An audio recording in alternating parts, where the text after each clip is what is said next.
We're going to invite you into a very interesting discussion. We ended up chatting with a pretty well-known individual last week in the creative space. It led to a lot of interesting discussions as well. And so there's something kind of very important, very powerful, and we're in the process of wrestling with it. We use this term visceral drafting. I think we're in the process of drafting some of the things happening in the world.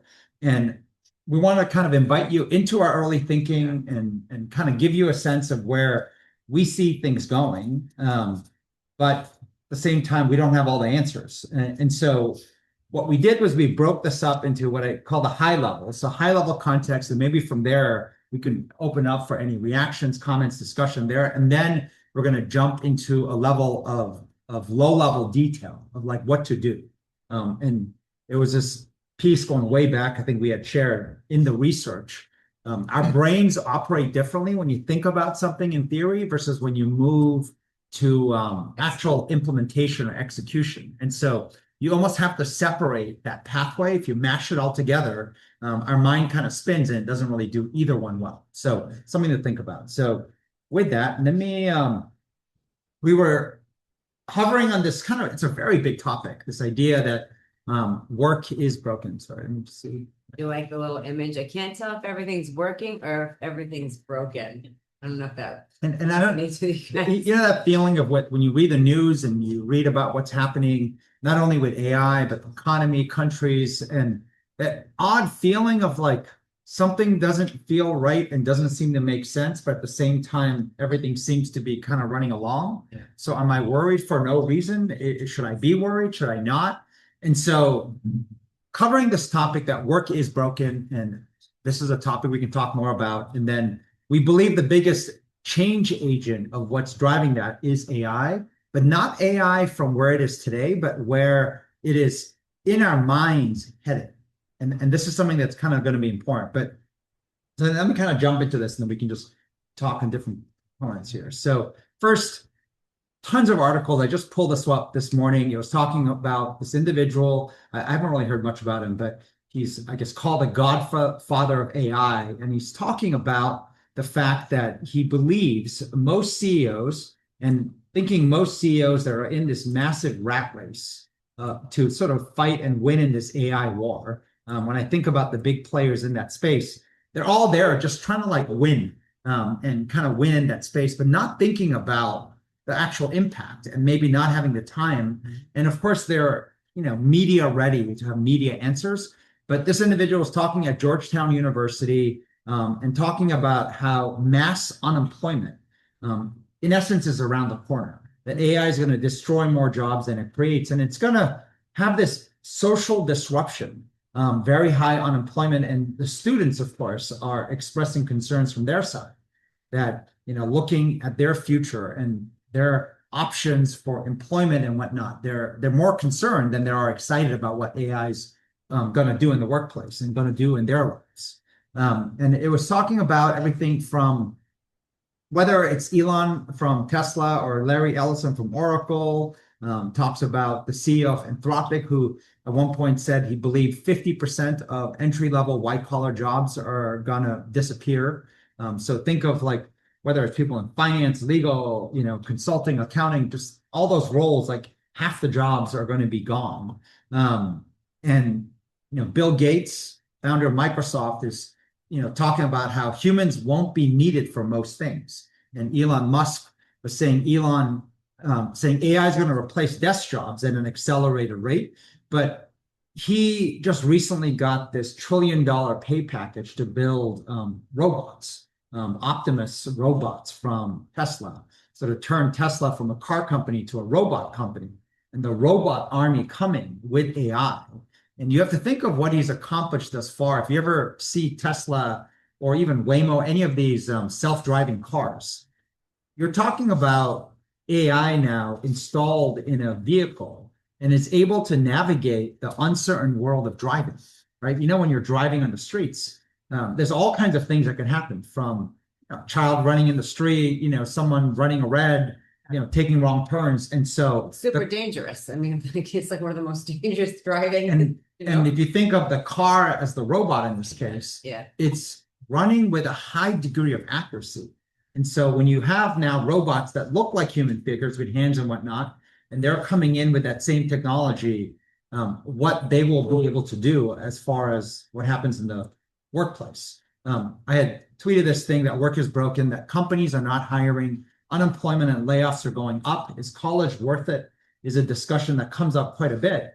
And then almost all the advice that's out there is telling people to go into blue collar work, right? And so this was an interview by this individual talking with a conversation with the CEO of Ford, saying AI is coming for coders, but not welders.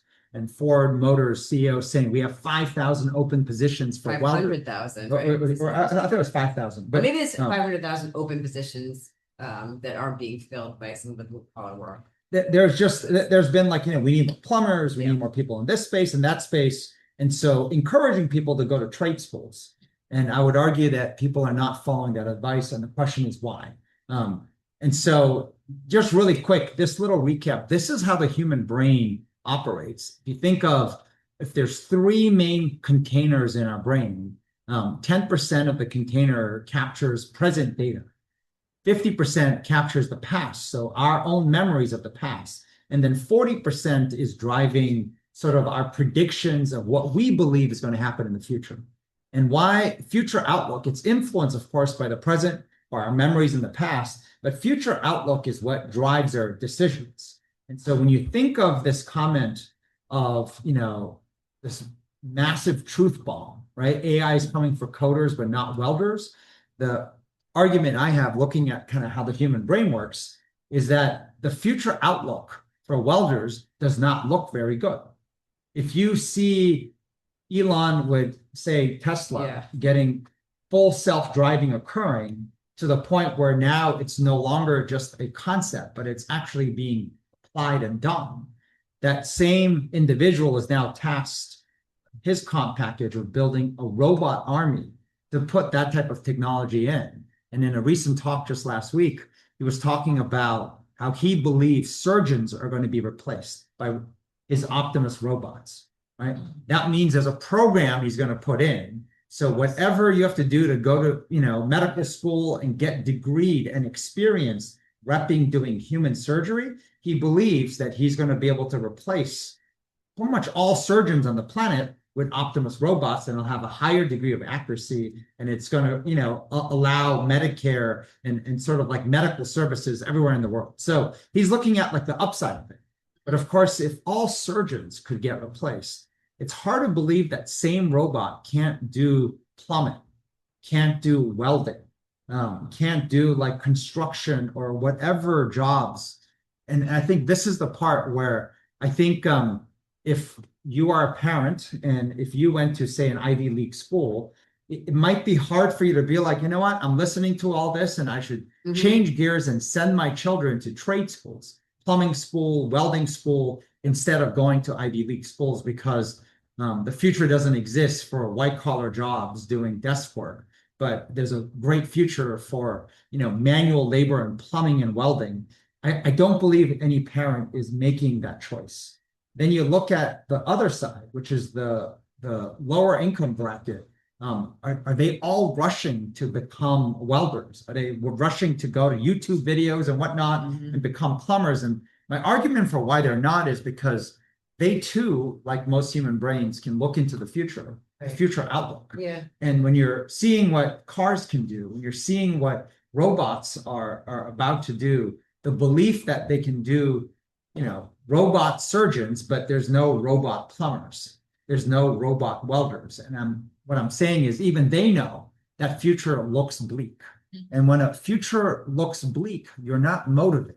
I think that's the most interesting thing, right? Like, you're not motivated when you look at, okay, so I'm going to go to plumbing school. And if you realize, we were talking about this, we were looking it up. I grew up at Cape Cod. It was a vocational school there. And my dad, and this whole family came from a blue collar background. They're all doing very well. And my uncle is constructs homes. I mean, he could not be busier. My cousins work for him. I mean, it's like they couldn't be busier, right? But that vocational, you actually have to go to school. You have to go for a while, right? You have to spend money on it. You have to be there for years.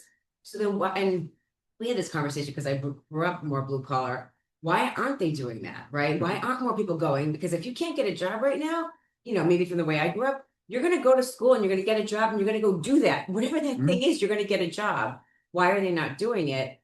Because they can see around the corner, right? Which is the future outlook that the robots are going to take over that job. So why would I go to school, get motivated, learn the technicalities of being a plumber, Maybe go in debt. and then maybe go in debt as a result? And then by of the it? time I come out, wouldn't it be awful if suddenly all the jobs are disappearing in Right. plumbing and welding? Right. And we were talking that it's very similar to relationships. When you feel like there's no future, people are dating and they're like, I don't see us get married, I don't see a future.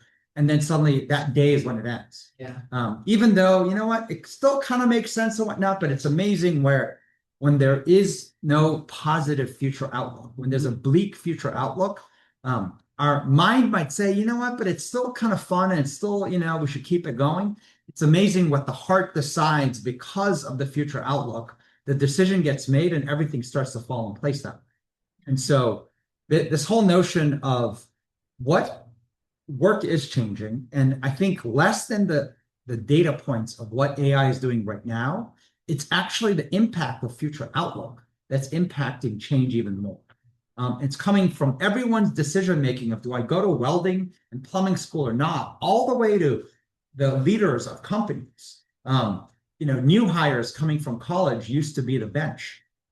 They were always hired because you need workers in the future. But when there's this new technology is potentially able to replace all the things that workers are doing, do you stop hiring?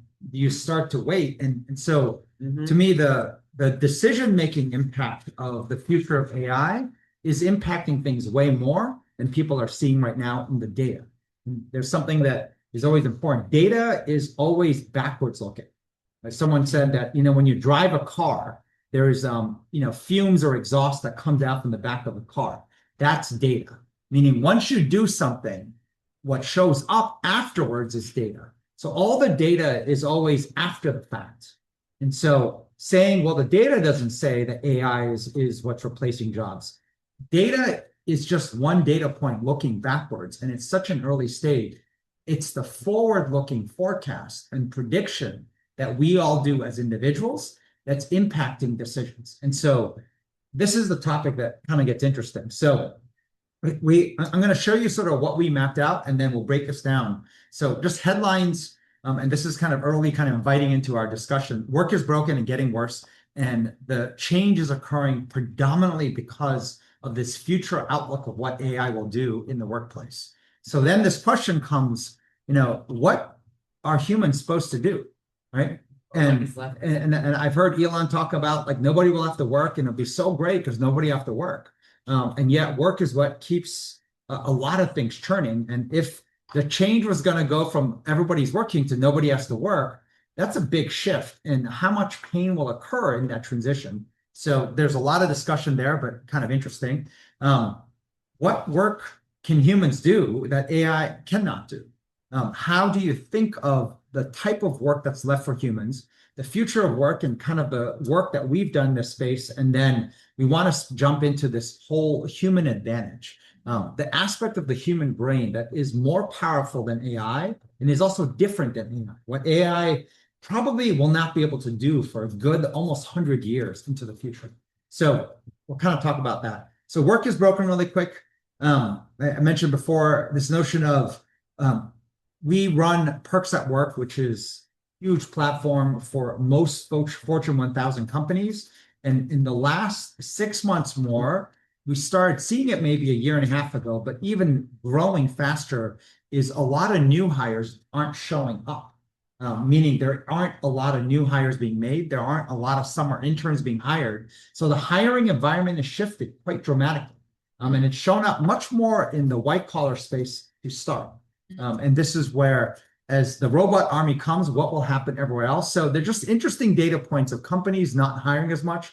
Unemployment and layoffs are increasing. A lot of companies, when people leave, are just not refilling those positions. Is college worth it is coming up a lot in discussion, right? Should you even go to college? I mean, there are debates about parents saying, if it costs you, say, close to like, 200,000, I've heard numbers that go up to $500,000. Is it better to give that to your child to say, I'll invest in you to go build a company for that money instead of sending you to college. I had that conversation with my husband the other night, and he looked at me because my son Matthew is a sophomore in high school, and he looked at me and said, "You think Matthew could do that in 2 years?" And at first, I was absolutely not right now, right? And would I actually invest in him? Would I give him? But then I said we could gate it. Maybe it's 10,000 to start, see what you do, but.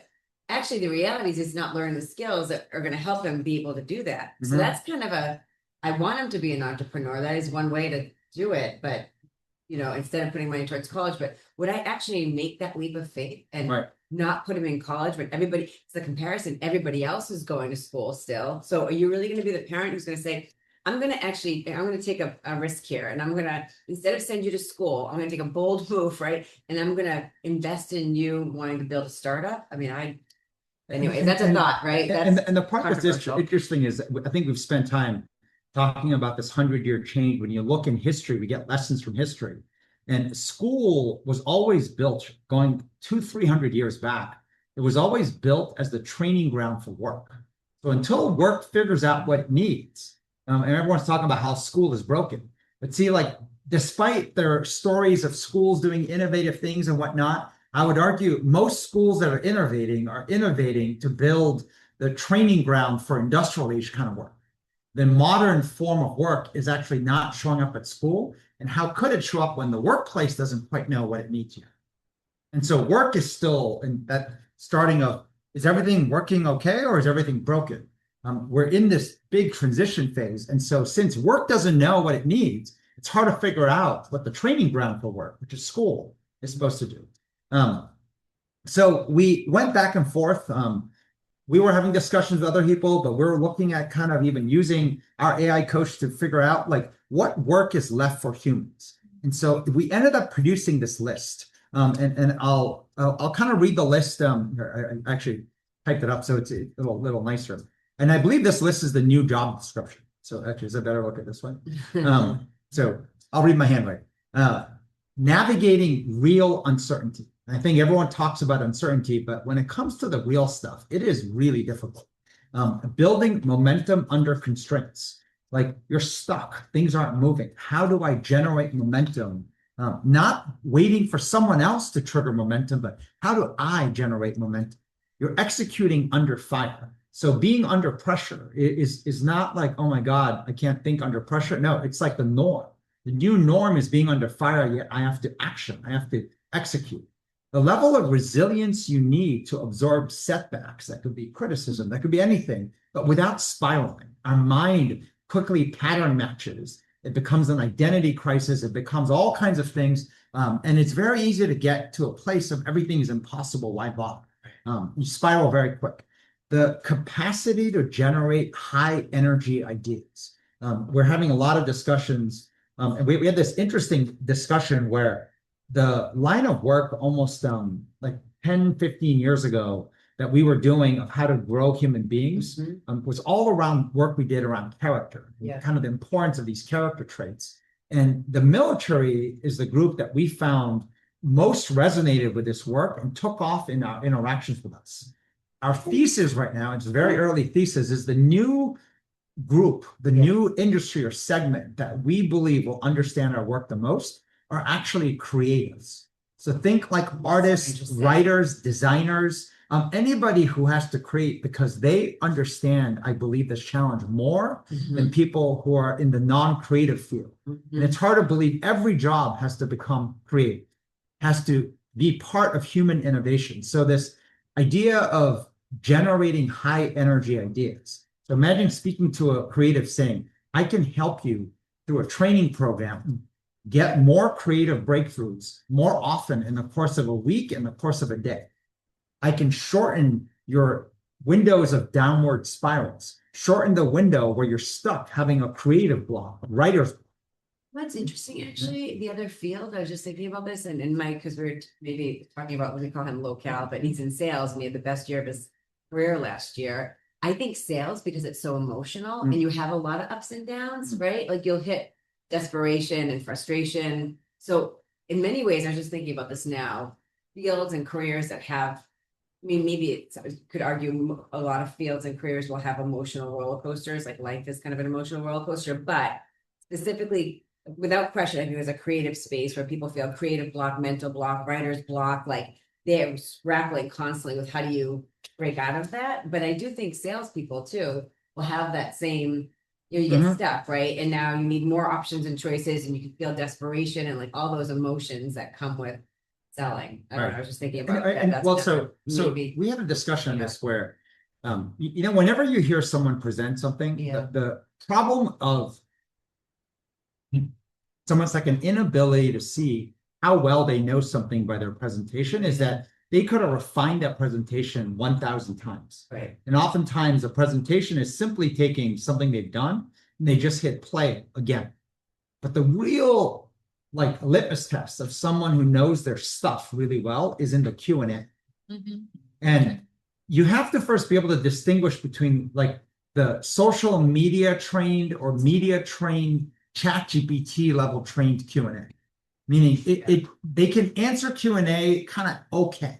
It's not bad, but it's okay. Yeah. Versus, when you meet people who are like really into details and they know their shit like inside out, in the Q&A, it's almost like, wow, the depth of knowledge shows up and they couldn't have prepared for the Q&A. I'm saying this because sales often is like that. Yeah. Sales is a giant Q&A job. Right. Oftentimes you never know at the moment when you're trying to sell a client what they're going to say and what, they a lot of uncertainty. a lot of uncertainty and to navigate that in real time, which is why sales may actually relate to this in a very creative way. But the capacity to generate high energy ideas and go and get that done when you feel stuck. How do I get something that not only excites me, but could excite somebody else? Right. Rapid iteration. Now, rapid iteration, we'll talk more about later, has a lot to do with your ability to learn what's happening right there. And I don't mean go and learn something in a book. I'm talking about being able to read a live situation, understand what it's doing, so then you can come back with a creative approach that's different. A lot of people do not. Most times when you iterate, it's just banging your head with the same approach over and over again, and then nothing's happening. And then this last piece, exposure to progressively harder challenges, and I would add the word self-driven, meaning it's not like someone says, oh, you can do that well, I'm going to give you a harder job now. You're like, God damn it. Like, I like what I was doing. I was getting comfortable, and now it just made my job harder. That's usually what they call a promotion. But sometimes people don't feel promotions. They just feel my job gets harder and harder the better I do. How about if it's the other way, where I want to level up? Meaning, as things get similar, I can automate it using technology, using other people. But I'm exposing myself to constantly look for harder challenges. All of this together saying most people, most teams are mentally out of shape. They lack the stamina for this type of work. When you read this list, right, and I put it here, and think of this list as the new job description. If every single job for human beings required this list, and I'm sure this list will grow, this list is what you need to be able to do, the skills you need to bring to any job you do.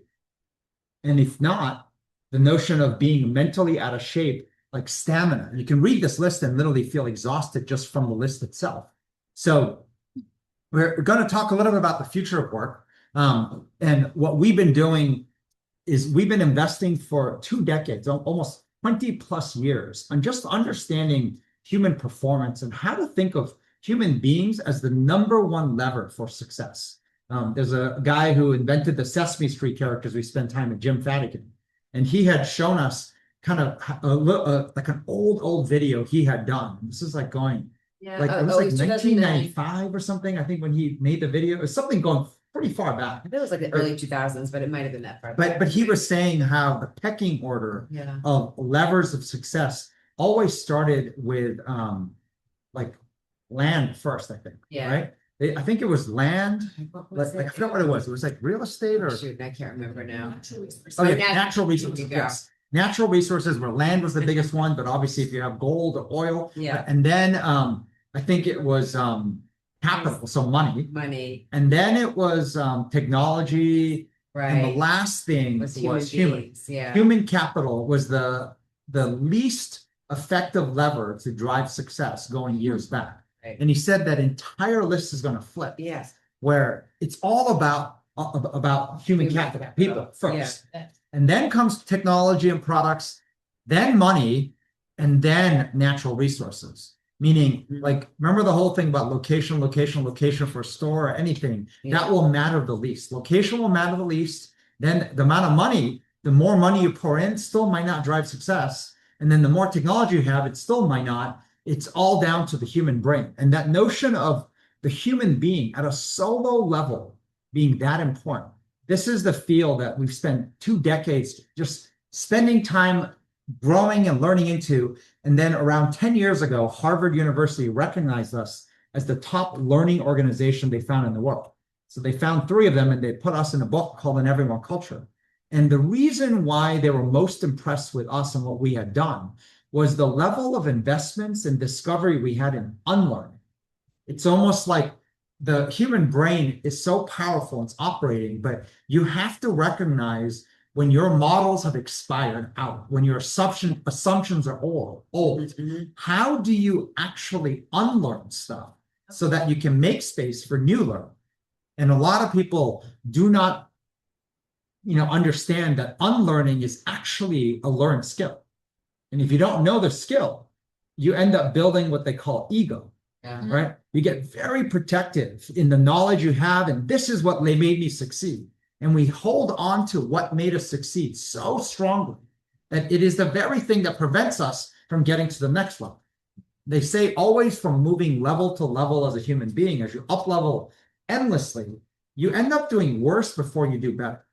And that window of doing worse is so painful for most people. The more they've succeeded, they almost cannot unlearn and let go of what got them there in the first place to then get to the next level. And so since then, since around 10 years ago, we've been in the lab trying to develop, like, what is this new human skill? What is at the turn of the century, 100 years, what's the new skill? And what is that advantage, which AI really did not take off till probably the last 2 years, and it has really accelerated in the last 6 months to 12 months, 6 to 12 months. And so when you look at the human brain, this is kind of, I'm going to dive into deeper here. The human brain, there's 2 parts of the human brain. Daniel Kahneman's the one who created this notion of system 1 versus system 2. But if you think of the human brain as an intuitive brain, and then there's a logical and analytical brain, that's system 2. He called it fast thinking versus slow thinking. Slow thinking, the analytical part of the brain, I put the word old. I put old because this is no longer valued, or it's rapidly diminishing in value because AI is able to do this faster than ever before.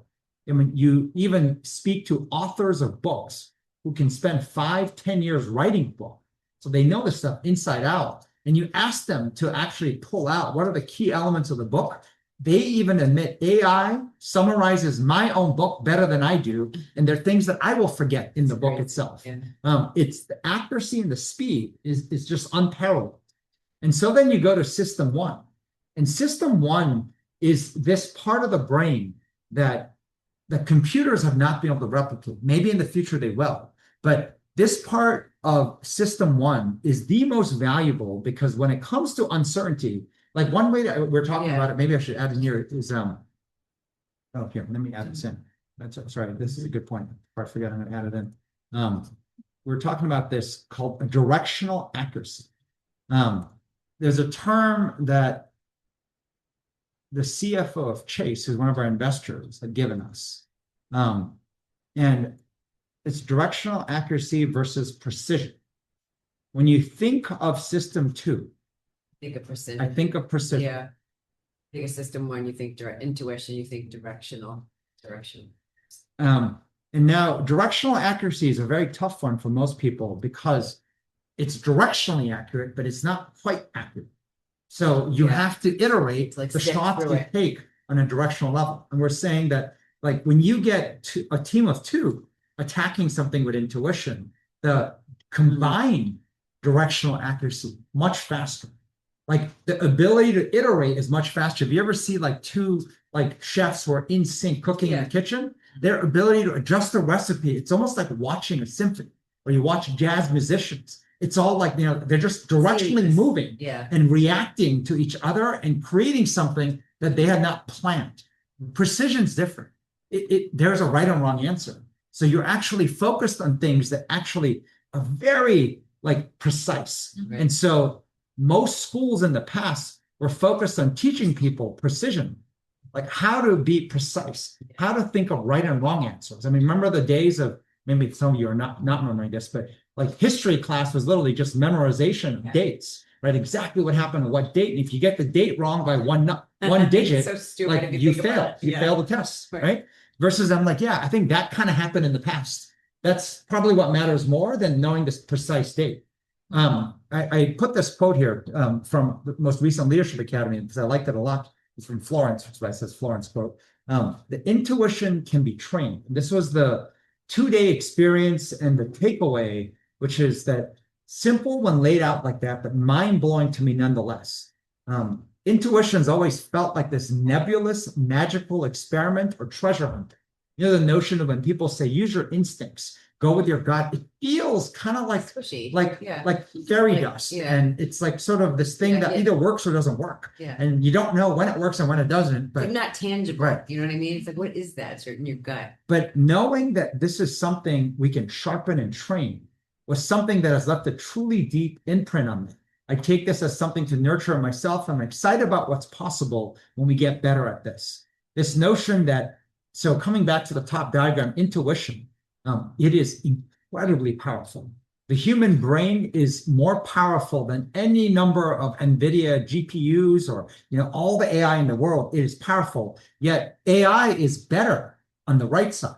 It's better at taking things, like I always think my litmus test is, does the document exist? If a written document exists, and when I say written, any video can now be transcribed automatically and whatnot. If a written document exists, AI can analyze that for you better than any human being can, not only with greater precision, but also greater speed.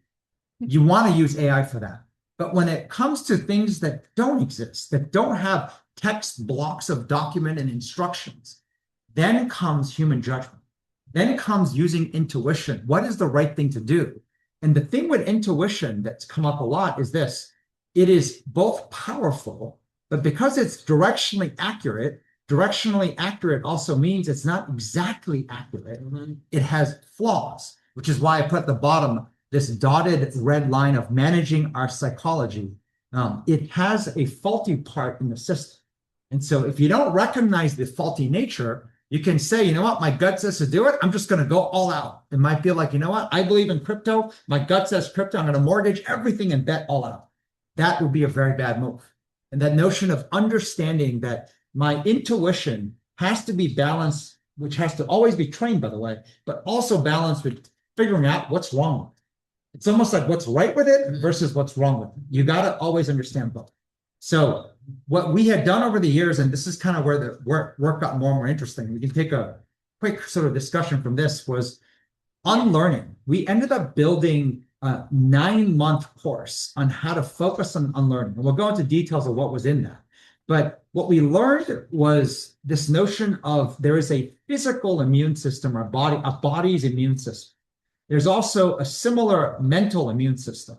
The physical immune system, when you go to a doctor and they kind of run all these tests and they say that, I think it's an autoimmune disease, that is their cop-out way of saying, I have no idea. I have no idea to medically and scientifically explain what's happening. So it's an autoimmune disease. And what I mean by that is cancer is an autoimmune disease. Cancer is a disease that's like this. It's actually the body attacking itself, thinking something is bad for us. Cancer is the body attacking your actual body, thinking its healthy cells are unhealthy, and it's killing your own body. In a similar way, so it's like friendly fire against your own physical body. The mental immune system is the very same thing. It actually believes something is bad for you. As a result, it's protecting. And so our overprotective automatics, and there's plenty of automatics that we have in our brain that makes us overprotective, is the prevention that prevents you from learning anything new. You're holding on to everything that worked before, even though that might be the very worst thing for you. And so this involves managing our psychology versus when we go to the right, learning versus unlearning. How do you optimize this intuitive brain? How do you train your intuition? And remember, our mind is always problem solving. And I think we were talking earlier today, it's problem solving. Every time you read the news, you see anything, it's problem solving all the time. And the challenge for most of us is it can get very unfocused. Right. You have like clashing problems. You're trying to solve way too many things at once. So how do I see this notion of the antidote being awareness first? How do I see what my intuition is doing? How do I see what it's trying to solve? How many problems it's trying to solve? So I can focus it and create a level of priority or sequence. When you're able to train your intuition right, what you can get is this: making the right calls with speed. So incredibly fast, being able to make the right judgment, the right calls, and to do the right thing when it's not clear what to do. And there's a skill that you want to build, which is no matter what the challenge is, like I can figure out what to do. I can figure stuff out. That's the power of intuition when trained right.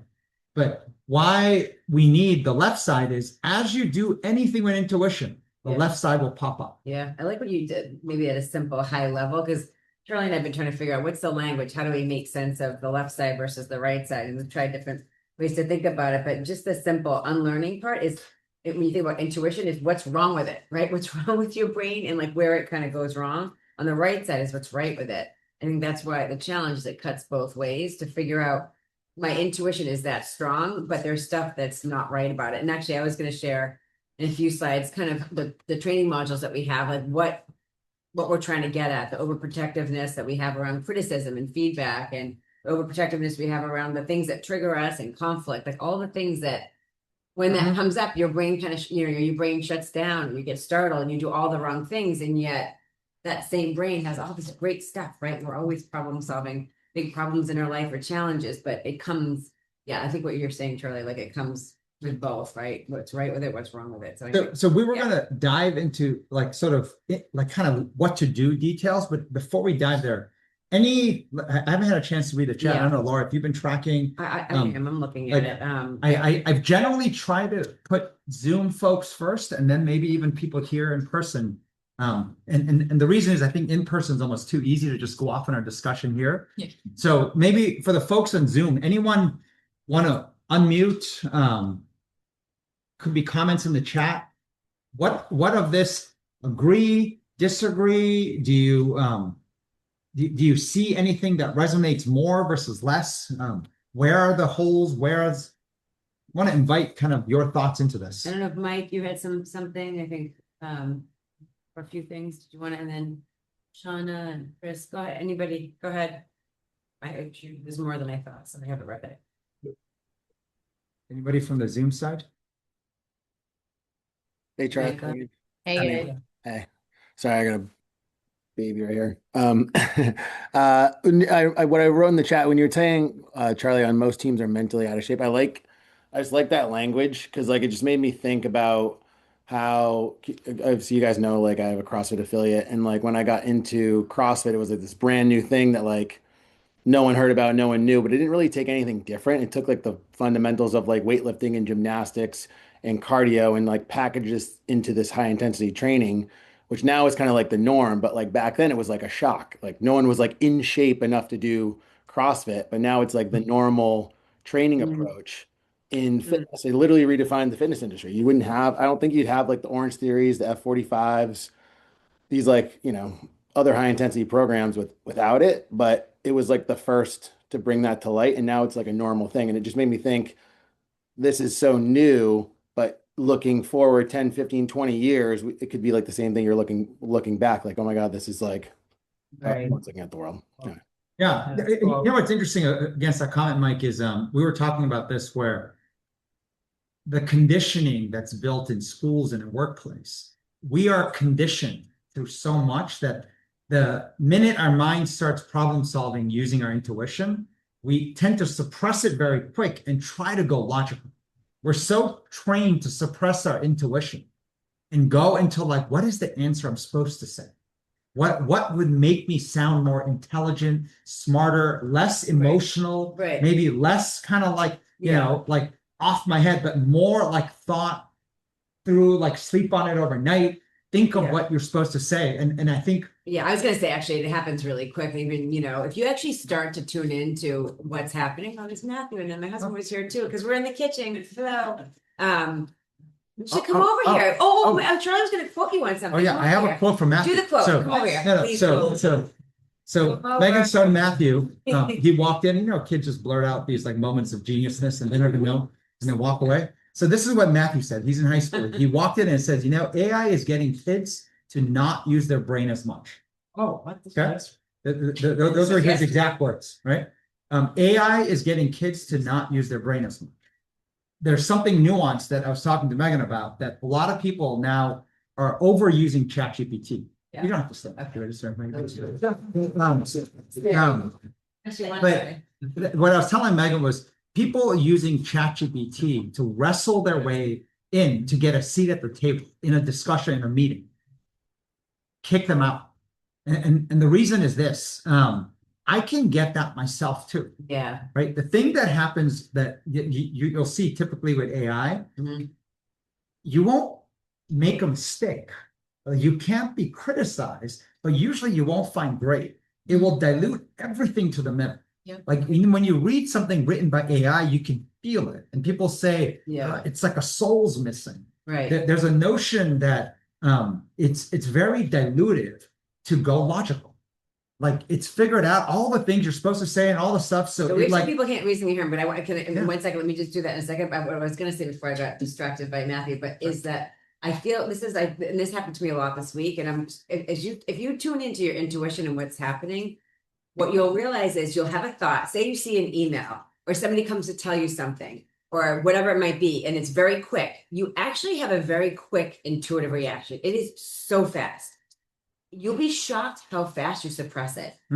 Bad thing. It might be an immediate, ooh, this doesn't feel good. But then you look at it, you're like, it might work out. It might be okay. Maybe it's going to be all right. And all of a sudden you just start to suppress your very first, that is what intuition is. It's your very first reaction. But then we are trained to then say, well, maybe I'm wrong. Override. Override it. Maybe I'm wrong. Maybe I'm not seeing something. Maybe they know something I don't know. Maybe Kathy knows something I don't know. Maybe Tom knows something I don't know.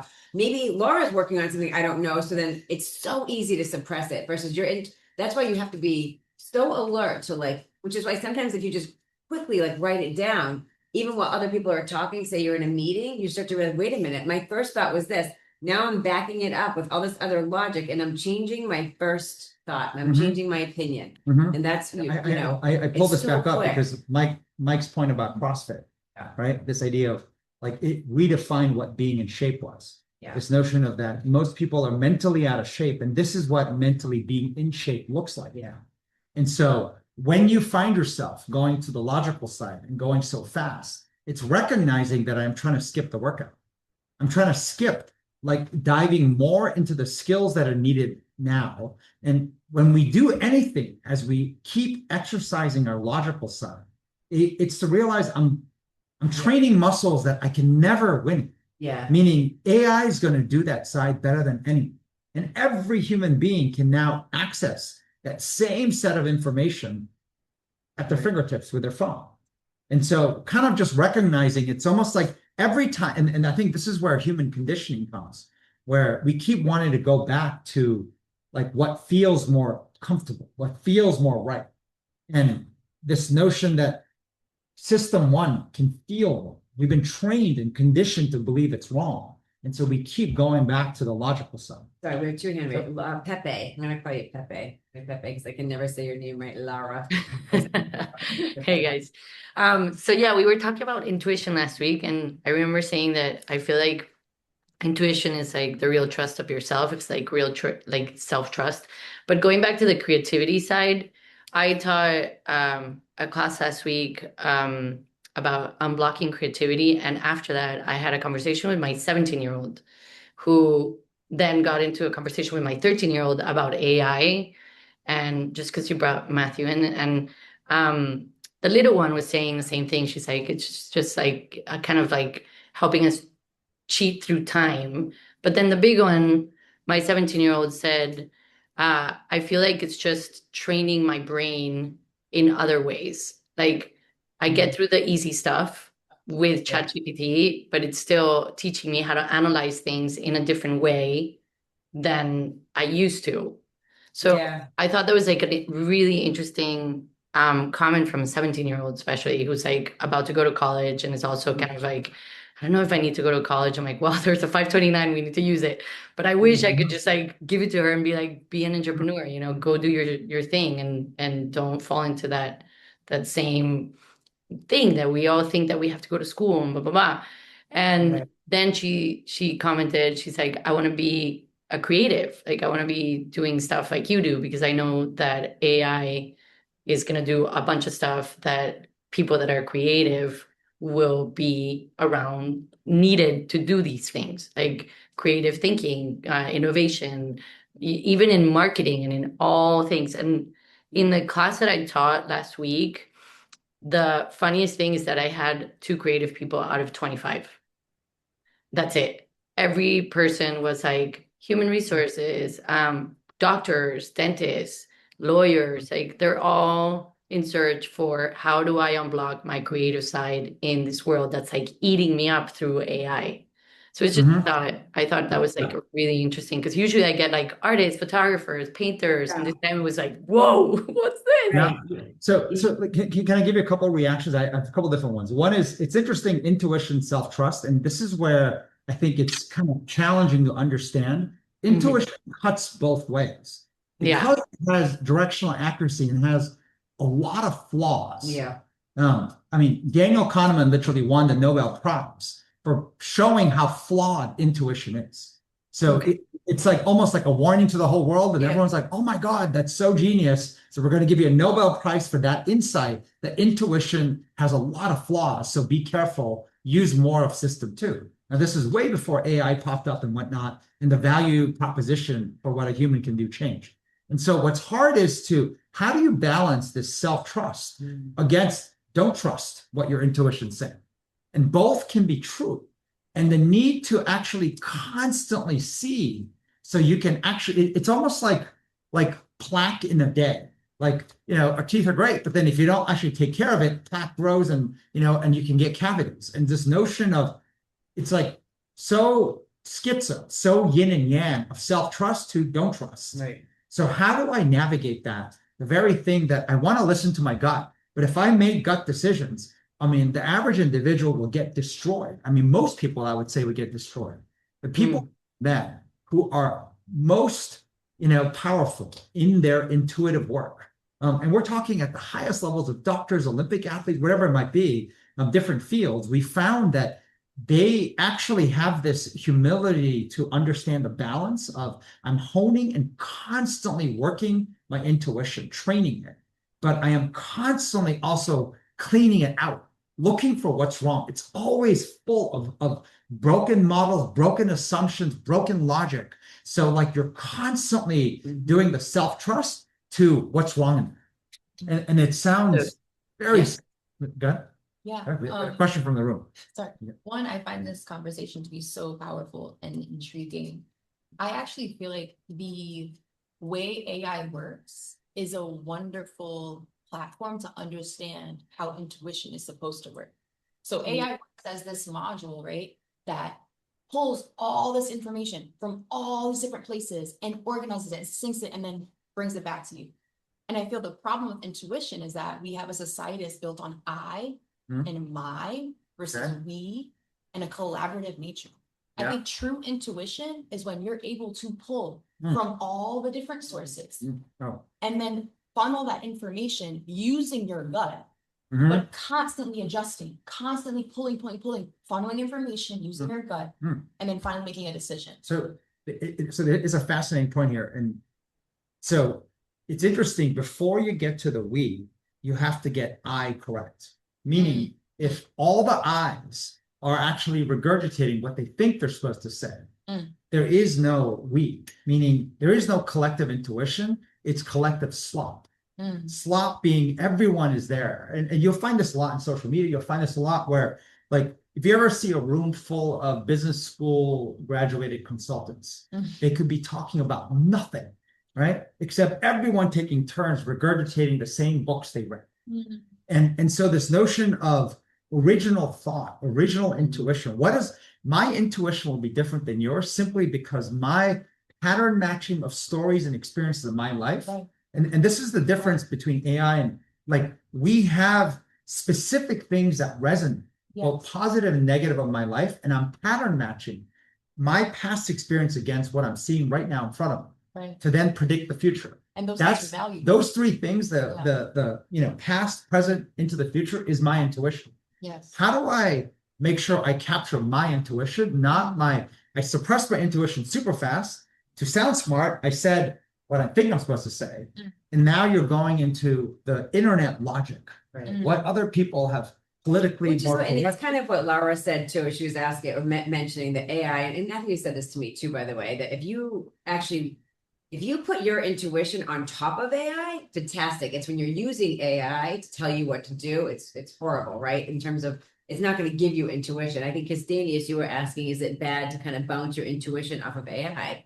It's not, but you need to have your own thought first, which is what you're sharing with Lisa. You need to make sure you need to know what you're thinking first, right? This idea of are you sure you're putting in your point of view? Right. And oftentimes we ask AI, what should I do? What should I be doing? Right? You ask these open-ended generic questions, and it's really good at giving you a list of whatever you put in, it will give you a long list, a long response. Right. Versus like to make sure your own opinion and point is definitively in there, and then you can say analyze. And this is like sorry.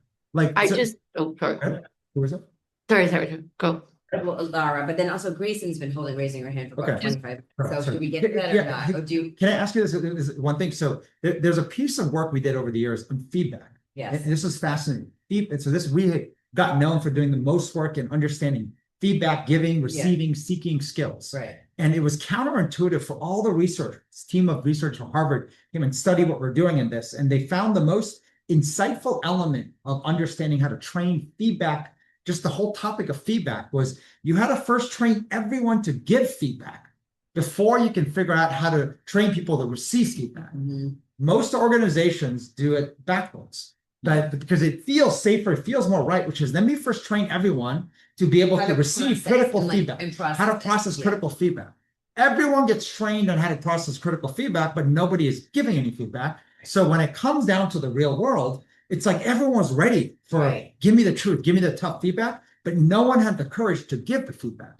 So collectively as a group, we had to train everyone to give their visceral reaction, their visceral feedback. Then the next sequence was to train everyone how to process and receive the feedback. And then eventually it's like teaching feedback seeking skills. And in a similar way with intuition, we first have to train everyone how to capture my intuition. Because until you capture intuition, you don't have a collective set of intuition. You don't have the we in intuition.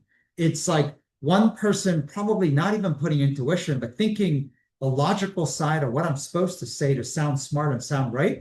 Another person then saying the same thing. And before you know it, like it's like having just a mid conversation of just generic stuff. The other quick comment, I'll make a couple of quick comments is I feel the 13-year-old, saying we're using AI to cheat your time. And then, the other 17-year-old saying training my brain in other ways.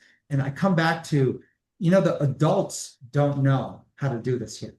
If the adults don't know, to think that our children are figuring this out, I think it's just not going to work that way. Yeah. Well, they're so different though from us. Like it's crazy. But I just two words that just came into my mind is like, how about like we find tools to challenge our intuition? Like if we can teach people how to work with their intuition, analyze intuition, and then figure out what works best instead of just being like intuition impulsive or wait, no, I'm not going to trust that. I'm going to do whatever everybody's doing. Like that would be so cool if we could find like so this part that we have a whole Lisa, on that. we have a whole side of exactly like how to train people to capture your intuition. Before we do, Grayson, do you want to ask your question? Go ahead. You have to unmute. We can't hear you yet. Hi, can you hear me now? Yes, Yeah. perfect. Hi, thank you. I wanted to make some comments about the younger generations and AI. I am 22 years old. I'm currently working on a project. I'm trying to do some of my own research about and put together my thoughts on my thoughts on the younger generation's role in corporations, especially in large businesses. And I feel like the point of like the 17-year-old of like it's training our brains in different ways. I do feel like that is one of the largest superpowers of the younger generation, is like you mentioned 9-month unlearning course. And I feel like the younger generations, like, we don't have to unlearn as much because it is such a core understanding uh, the extreme importance of adaptability in this day and age. It's almost inherent in how we process the world around us, I believe. And it surprises me or concerns me that corporations are not, you mentioned earlier, are not bringing in as many new hires, because I feel like in order for corporations to survive and thrive through how much is changing in the world right now, having younger minds that are able to process things that way naturally is going to be really important. Yeah. But thank you so much for this presentation and everything. I'm really excited to look back through it. So you know what's interesting about this? So I know this is something that is generally true. The younger you are, you tend to have less fear. Yeah. Right. And I think this has been generally true, that the older you get, you might fear, taking risk, and the more successful you are, people tend to also feel like higher and higher up. So it looks further down to fall. So they get more cautious. So I think historically that's been true. The only part that a challenge is this, what the internet has done to the younger generation, it's made people go in their heads a lot. This notion of being able to say, don't say that, to say this, like, and that amount, when I think of like, think of a boomer, right? So Megan are not boomers, but we're yeah, I'm just saying. But like, think of a boomer, right? When you think of someone really old, picture someone who's like 75, 85, right? Or someone even like 90 years old, right? You know how they have no filter? Yes. They'll just kind of, it's like the 95-year-old who just like, they're in the middle of Thanksgiving dinner, they're just gonna fart. Yeah. And then just because they have to fart, right? Or they're just gonna say something. And like this notion of no filter. Yeah. The notion that that's a piece of how they grew up, versus now there's so much of filtering. I mean, the Zoom technologies that got built in, especially through the whole window of like, COVID, being PC and everything, was like AI telling you what you can't say. Right. You say that and so like, it's kind of fun to sort of get into Gen Z lingo and say these words and whatnot. And it's kind of like, 6, 7, and all of a sudden it's like, but there's a notion of like going beyond like what you're supposed to say to seem like kind of like controlled in your emotion, but like really going with your intuition. And I say intuition, I feel at 22, and sort of the younger you are, imagine looking at this list over here and not thinking of it from, when I think of someone creative, usually you think about like, starving artists. So you think of this notion, versus there is a set at the highest levels, and they are not starving artists. They are high performance sports. You think of Rick Rubin, or you think of like individuals who are at the highest tier of some of their work. Right. They act like Olympic athletes, but for the creative mind. Well, remember that reminds me of the years ago, an individual on what's he famous for, more on strategy, but the idea that creativity, if it's at the top of the pyramid, the foundation of the most creative people is all rigor and discipline. You would never think the most creative people, their foundation is like rock solid in terms of their discipline, their habits, because it feels counterintuitive, right? That you're super creative, which must mean you wake up at a different time every day and go climb a mountain one day and go watch the birds one day, and you say no. They have like super, right? Like rigor and discipline and how they operate. And it's but then they add the creativity on top is what makes them like. Which is interesting, because this was so there's a really famous guy that we met last week. And as we spent time coaching and mentoring him, we talked about exactly that. Yeah. To get even better, you have to build a machine of rigor and discipline underneath. When you are being creative and doing these things, like generate high energy ideas, rapid iteration, failure is going to be so high, you're going to fall. And you need to be able to build that foundation. So when you fall, like you can get back up faster. And so that notion of building that machine underneath so that you can keep taking bets, keep taking shots, and then fall back. So maybe that's what we mean, because we're going to get to this in the next few slides. Because in terms of the training, we say unlearning, and I hear what Grayson's saying, like, you know, the young leaders don't necessarily need to unlearn what maybe we've learned. I think maybe we're not using the right languages now. I'm thinking about this, and I have to kind of think about this a little bit more. But we're talking about the overprotective automatics that we have as human beings. Like every human being is going to have. We are wired to protect ourselves. We are wired to take care of ourselves, to make sure we're not in danger. And so the things like criticism and tough feedback, things like conflict, right? Everybody is wired to avoid conflict. We are wired to avoid conflict. We are wired to fear criticism. And like, these are the things that, like, as being a human being. So, okay. So this is perfect. Go ahead. Perfect segue. Okay. So Okay. this is Megan's.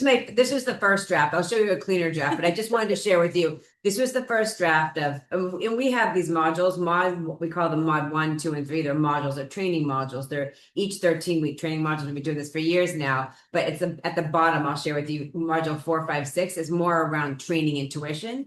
What we're saying is at the top, right? I don't know if it's calling it unlearning to overprotect ourselves, kind of like the friendly fire in cancer. We're overprotecting our body. We're doing the wrong thing. You know, meaning, you know, for instance, feedback. Not all feedback is bad, right? Not all criticism is not bad. It doesn't mean you're going to die. You can actually handle more than you think, but your body is getting defensive, and so you don't want to hear it. But truth is actually really good for us. So things like that. So this is the messy version. Should I just go to the cleaner version? So the cleaner version is this. You like that?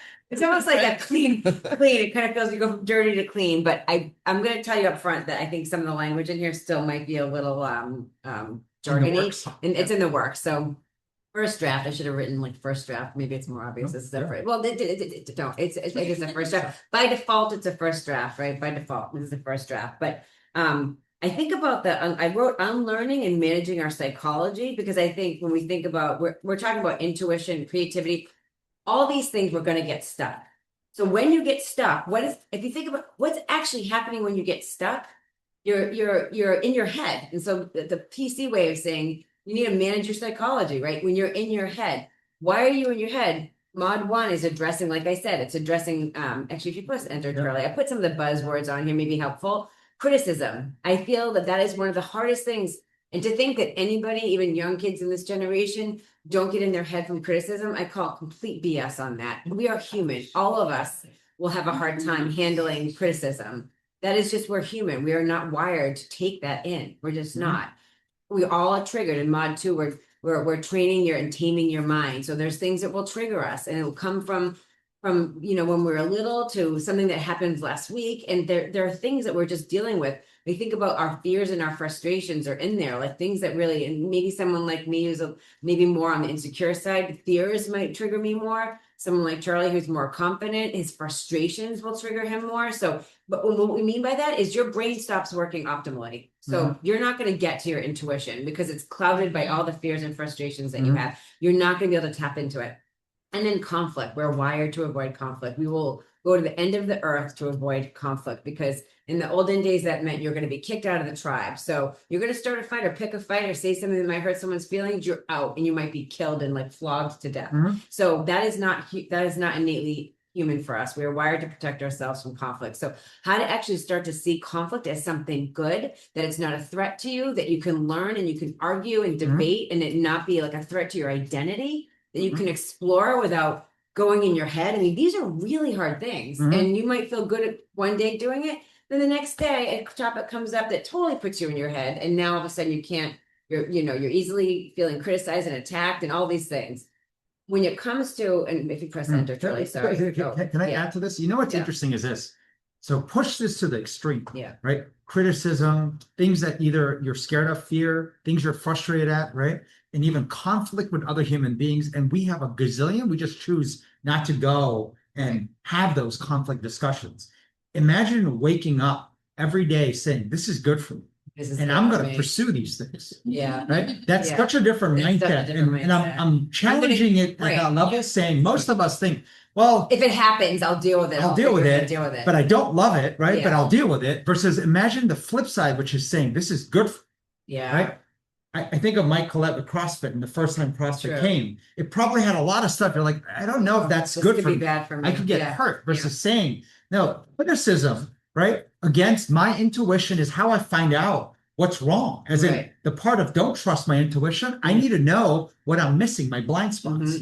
The very things that I'm scared of, things I'm frustrated. If I can't see it, Yeah. it's actually taking computing power in my mind, in my intuition. So how do I see it? And it changes through the course of a day, but I definitely wake up with it. So what is it? So I can understand what's taking my brain power. And then conflict, right? This idea of I want to find not conflict with anybody out there, because that's kind of dumb and it's a useless waste of energy. But I want to know people that actually see things differently than me, the world differently than me. I want them to challenge and literally tear apart what I'm trying to do, because they're arguing with me might help me better my idea, my mission, what I want to do. Yeah. And the notion of seeing these things as really good, as opposed to, and as in like really fucking, As in you look, right? as in you wake up and you actually pursue it deliberately. That's a complete and mind shift. that's a different level, not just Yeah. good enough, right? So press. We'll come back to all of this. Let me just get through this real quick, and then we can do questions. So I wrote FF, fears and frustrations at the top. I think that's where that fits. And if you've been tracking with us for the last year or so, we have a whole training course on how to manage your fears and frustrations and how to park them, how to go back into them. But then at the bottom is what Charlie and I have been spending the most of our time in the last, 6 to 12 months is actually on training our intuition. So naturally, you're going to need the top stuff, all the resiliency work. You're going to need to be able to manage your psychology, because it's going to hit when you're training your intuition and you're going into creative work. I put winning. It's sort of like the difference between like resilience. I can take a punch and get back up versus toughness. I can actually come up swinging is the winning. How do you pursue like greatness? So our module 4, we call it visceral drafting. If you've been with us, module 5 is visceral reaction. And module 6 is like full on teaming. So where you have a training partner like Charlie and I are, we are continuous learning between the two. And that's like a virtuous cycle. That's fantastic, right? But it has a lot of criticism, triggers, conflict baked into it, because you're teaming every day and everything that you do, which naturally is going to come with a lot of that. But yeah, I don't know if I want to share more on this now. If you want to, so we can go into we'll come back more to this on visceral drafting and visceral reaction. Think of visceral drafting as basically battle like plan.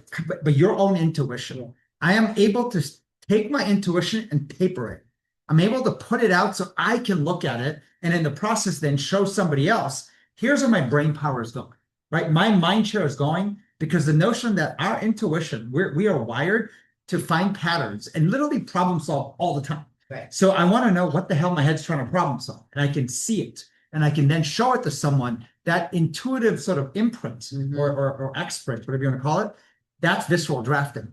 Visceral reaction is being able to do that for somebody else. You ever meet someone and you can hear and ask a few questions and then say, okay, this is what I believe your mind share is going. Yeah. How does it feel if somebody says to you, like, Lisa, I think what's going through your head right now, you've got this bucket of thinking, you got this, you got this, you got this. Here's what I think is happening for you. Right. It's like a doctor, right? It's like a doctor saying, you know what, Megan, I can see, and you might be going through menopause, and that's why your hair is falling out, and then all these kind of different things. And you're like, and then this might be happening, and this might be happening. I'm like, yes, that's what's happening. Even if I don't have the language for it, that's what's happening. Then you're more, then you're more open to like, what This could is I the do? feedback. It's, you're like, it feels good though, if somebody's understanding you and your situation. So my messy hammer, I'm going to walk you through 3 major tools, and then the fourth one we're kind of building more and more. And so I'll take you through this idea of what best way for energy. Energy is very connected to intuition, where intuition really works and intuition doesn't. At the same time, the right way to use your calendar. There's a time where getting that imprint of your visceral draft, it matters most on 2 key periods in the week in a calendar. So think about that as well. And then kind of giving you a tool of how to do that better. So let me kind of jump into it. So on the energy side, the human brain and human body operates best also up and down. and I put current EDU in the middle. And so I'm going to show you the slide we used from last week, and I kind of updated it. Instead of bad energy and good energy, it's just low and high. Our intuitive brain operates at its highest in the high energy and low energy, and it's weakest in the middle. And so think of the middle. So instead of 6-7, we're going 3-7. When our energy is at 3-7, one way I think about it is that is where, if you have data entry as a job, you can do data entry at its best between 3-7 energy. You're not hyperactive, but you're not like dead either. And in that mid zone is where you get like kind of good logical work done. Yeah, you right? you kind of get a little numb. I Yeah. think it's almost like you feel like you can actually zone out a little bit while doing your work. We've used like A lot of times cleaning, doing You know, dishes and whatnot. no, but 3-7 we energy. sat at our desk and we've said, okay, let me just be bad for a second. Like I kind of know I'm zoning out, but I'm just gonna keep working on this thing anyway. Like when you're not really there. When you're not Like I was thinking. Here's a good example. We have a big party. And there's a lot of wine glasses, right? If you are over hyper in energy, cleaning wine glasses can be really bad because you can break them. If you're really low energy, you can be like not careful enough either. Yeah. 3-7 energy is perfect for washing wine glasses, right? And I'm using that example as like same as data entry. Like logical work is actually best in 3-7. But when it That comes is why to our chores are in 3-7. Our Yeah. chores, when we're doing chore, it feels so good because you're oscillate, but only if you've oscillated from super high energy and using your intuition. Mhm. It takes up a lot of brain power. By the way, this is can I just share this is a completely separate thought on this, but it's the Fitbit. Do you guys track like your steps and all the calories burned and all that? I have not been able to figure out why. We do the exact same thing in a day, Charlie and I. Exercise, walk home, the whole 9 yards. And he gets more steps and burns more calories. Drives me absolutely nuts. I don't understand. I do. And he's said for like a year or two, which off that it's his brain power. He's just working at a different level. I'm actually starting to believe it's true, but I caught up a little bit. He used to be like 2,000 steps behind. Now I'm like 1,000 Yeah, behind. no, the difference is only 1,000. By putting more, and I'm using more of my intuition, and I'm less, on the triggering and whatnot. So there's something happening. There's definitely something happening. I think it's true. I think there's something happening when you're using your intuition. It takes a lot of energy. Mhm. It does. Versus if you're like numb and a little dead behind the eyes and just trying to get by, it actually doesn't burn. You're Mhm. not really using your brain power. You're kind of like on what's the setting when it goes into recovery mode or what's the Sleep mode. Sleep mode. Yes. Like sleep mode. Yes. We were saying that when it comes to using intuition, just think of solving your most important problems in life with intuition first. Before you apply, and let me look it up. Think of trying to see like, what is my brain? Like, how do I solve this? And do it fast, do it now. Before going into it, let me look up what to do. And we talked a lot about training even in our leadership academy. Using intuition means no phones, no computers, no documents. Literally solve it off memory. And you'll see that the greatest insights come when you are in like 8, 9, 10 energy. Yeah. And there are ways to drive that up. You can do things to drive up higher energy, but then you can do things to also help drive down really low energy. When you're literally at that shutdown phase, try to solve your problems. When you're at that really highly energized phase, you might play your favorite 90s hip hop song and then boom, you feel good. And then you try to solve that problem. Like put it down on paper and solve the problem in those areas and recognize using intuition in 3-7 produces crap. And not only does it produce crap, if you invest the time, you get committed into wanting to keep building on that plan. And the more time you spend, the more committed you get to it. Now your ego will not let that go. That's such a good point. So That's to be such an careful. unintended consequence of doing work in that 3-7 is that you get committed to it. But and the longer you spend on I love this thing Yeah. that you just added, chores. Like The- mindless chores fit awesome in 3-7. So 3-7 is when we will go and do chores. And we will actually take the time, let time pass. Almost you have to pass through this kind of mental slack tide, like kind of dead zone by being productive, doing something, and then we will energize back up typically, and then hit down. And this is one of the nuances, by the way. What we found was the sequence really matters, the order. When you want to use intuition, you almost always charge up first before going down. The problem a lot of us do is I have to calm down to be able to Yeah. gear up, and you see that you'll never gear up. You always have more energy than you realize. So charge up. And then when you do, you'll truly understand what 0, 1, 2 is. A lot of people don't. And so they'll try to get like more energy, calm down, and they don't even get to a 0, 1, 2. Maybe it's like a 3. And then they charge up to 7, and they don't realize they're staying in that middle zone. So like you need to physically and mentally get to that really high to be able to then draw. And so until you push higher and higher into the high energy stress zone, you'll never truly understand what really shutting down looks like. And you want to generate that a couple times in the day if you can. Okay. Using calendar, and this is important. So sorry for all the acronyms on here, but and this idea that with anything organic, intuition, the human brain, you will lose it if you don't use it. And we don't use intuition a lot. We have trained ourselves to shut it down. So if we want to train up using it, there are 2 windows that actually it's most important. Visceral drafting on Monday mornings versus visceral drafting on Friday mornings. And why those windows matter is that they're key parts for most people in the week. When you come in on Monday, most of us think we're groggy. So we think like, and the most natural thing to do is try to jog my memory of what happened last week, right? What I missed, read my emails, catch up. What's the last thing I looked at last week? So instead of using off memory, solving a problem, we try to fill it in. So input, we're putting tons of input.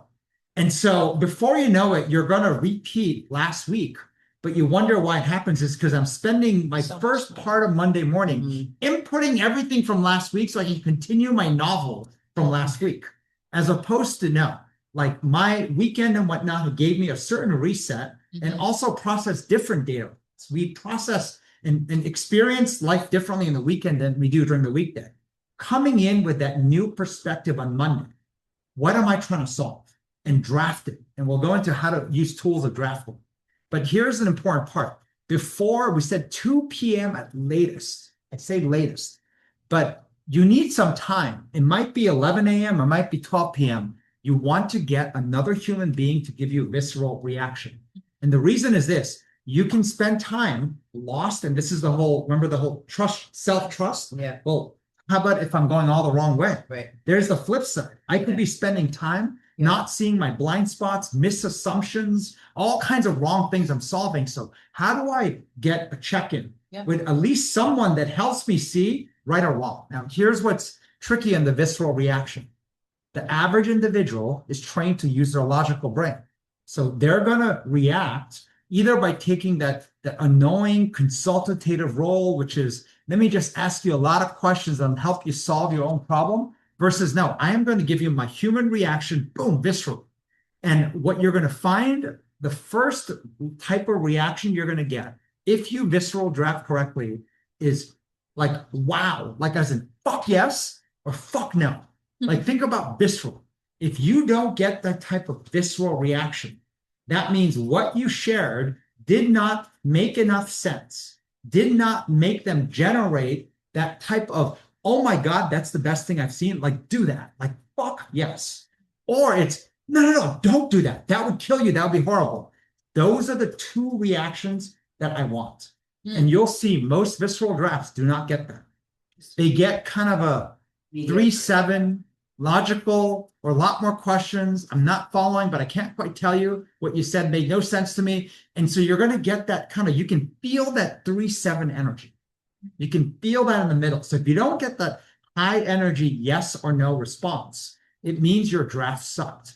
And that, by the way, is good enough to know, right? To know, like right. what you're, that's tied to feedback or criticism, right? You like, handle that. like Right? okay is not good enough, Right. right? Okay should be coupled with bad. And so you have to retrain your mind to say, if you are visceral drafting and you get like an okay response, it is bad, right? You're looking for that high-end visceral reaction.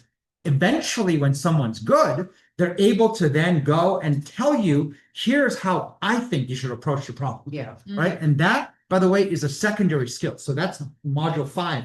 You need to be able to train.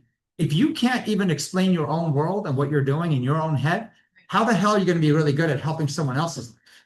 And there are people who think they're so good at helping other people. You got to get good at yours first. Yeah. Now, Friday is interesting. By the time we get to Friday, if you started the week right, as in you were drafting and you're going after the right things, you will see that things happen in the course of the week. So by Friday, you have something to reflect on.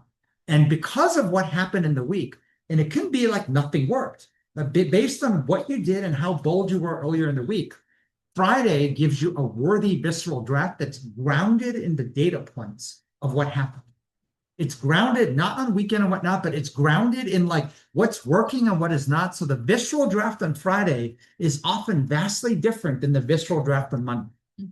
You might do more than 2 drafts, but these are the 2 most important drafts. And then also before 2 p.m. at latest, you get a visceral reaction to get a sense of, are you thinking correctly?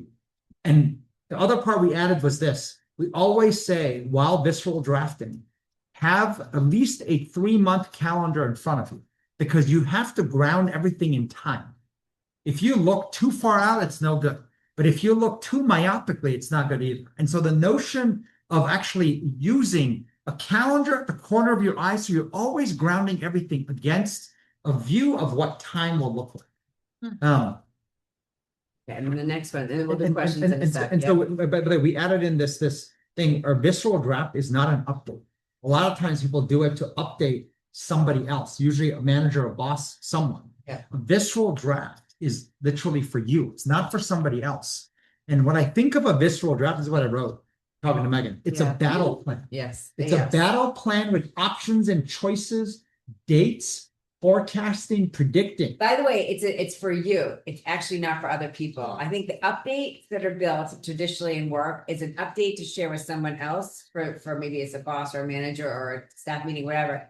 And the visceral draft, when you do it right, is actually for you, right? It's trying to help you figure out what you're going to go get done. Not I'm trying to figure out how to show this so that other people can understand what I'm doing and then figure out what they need to do. No, it's actually, I think there's something interesting in there. It's actually for you.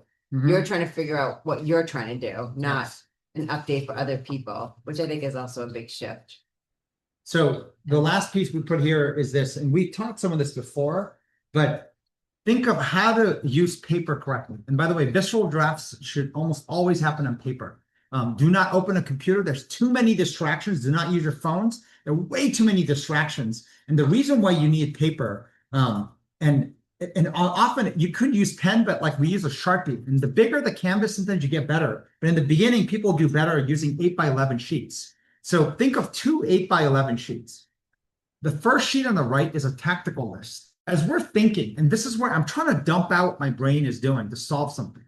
The tactical list matters because like we're clouding tactical work with kind of strategy and planning work. So I need a place for the tactical stuff to go. And so I make a tactical list. It's usually very tight, but it's kind of a separate sheet of paper. Call it the to-do list, our traditional to-do list. So as I'm thinking, I have a place to park my to-do items on the right. The other thing you need in that bottom of the sheet, so the other 8x11 sheet, which is the left one, I draw a line at the bottom, and that's where my, what we call it, FFs go. That's fear and frustrations. And the reason is this, when you're trying to figure out how to win, our fears or frustrations will prevent us from putting a plan of what could winning look like. I have to be able to think, how do I win? But if I am constantly going and spending time on, well, I'm worried about this, or I'm frustrated at this, I can't put my mind share to win. So I need a place to write down my fears or frustrations. I say or because most people tend to be bent and having one or the other in greater quantum. And it's the thing that's really almost taking your computing brain power. And FFs, by the way, it's very much like cleaning. If you clean every single day, I would say that that's the wrong way to operate. When it comes down to cleaning, it's like physical cleaning. It's different in the kitchen, obviously, food-wise. But like the best way to brainstorm in physical cleaning, just like mental cleaning, is you want to wait until it's way too messy. So you're training yourself to park your FFs until you can't park it anymore. And you'll know when that is because it's like so overwhelming, you can't look at anything else except your FF. So I usually park the FFs until it gets to a point, a breaking point. And that's when you have to shift gears and address the FF.